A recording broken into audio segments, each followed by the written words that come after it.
Delhi NCR में हवा की गुणवत्ता पहले से ज़्यादा खराब हो गई है और बच्चों, बुजुर्गों और बीमार लोगों को ऐसे में सांस लेने में काफ़ी तकलीफ होती है। इसलिए हमें कुछ ऐसे आसान काम कर लेने चाहिए जिनसे पोल्यूशन से हमारी हालत ज़्यादा खराब ना हो। दिवाली का त्यौहार खुशियों और रोशनी का प्रतीक है।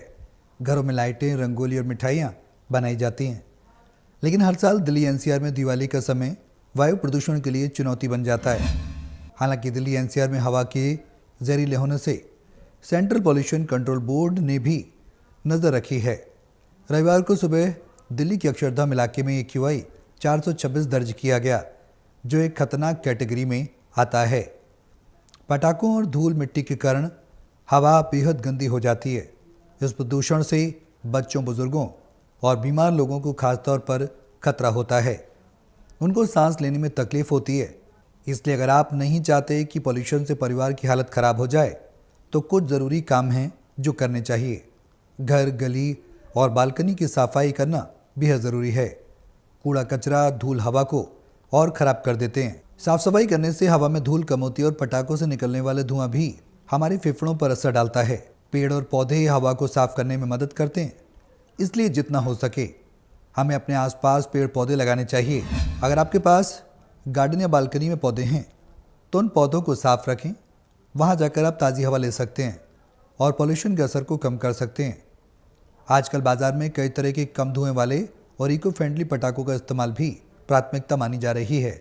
इनका इस्तेमाल अब शुरू हो गया है।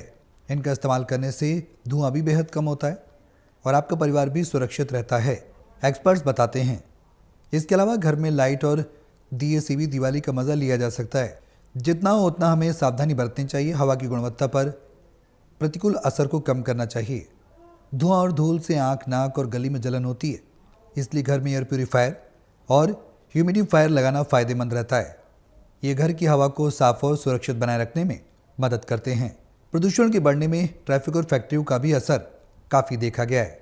अपनी व्हीकल की सर्विस कराएं और इस बात पर भी ध्यान दें कि कार या बाइक से ज़्यादा धुआं ना निकल रहा हो। वहीं इंडस्ट्री से निकलने वाले धुएं पर भी कंट्रोल रखा जाए। हमारे आसपास हर जगह हवा में जहर घुल रहा है। हम इसी आबो हवा में सांस लेने के लिए मजबूर हो जाते हैं। हम सब जानते हैं कि वायु प्रदूषण के चलते कई तरह की खतरनाक बीमारियां होती हैं, लेकिन एक नई रिसर्च में दावा किया गया कि ब्रेन ट्यूमर के लिए भी ये एक बड़ी वजह वायु प्रदूषण है। डेनमार्क में हुए अध्ययन में कहा गया है कि जो लोग वायु प्रदूषण के ज़्यादा संपर्क में रहते हैं उन लोगों को ब्रेन ट्यूमर का खतरा ज़्यादा रहता है। कई ऐसी फैक्ट्रियां हैं जहां हानिकारक रसायन ज़्यादा निकलते हैं। इसका मतलब ये हुआ कि इन फैक्ट्रियों में काम करने वाले लोगों को ब्रेन ट्यूमर का खतरा ज़्यादा है।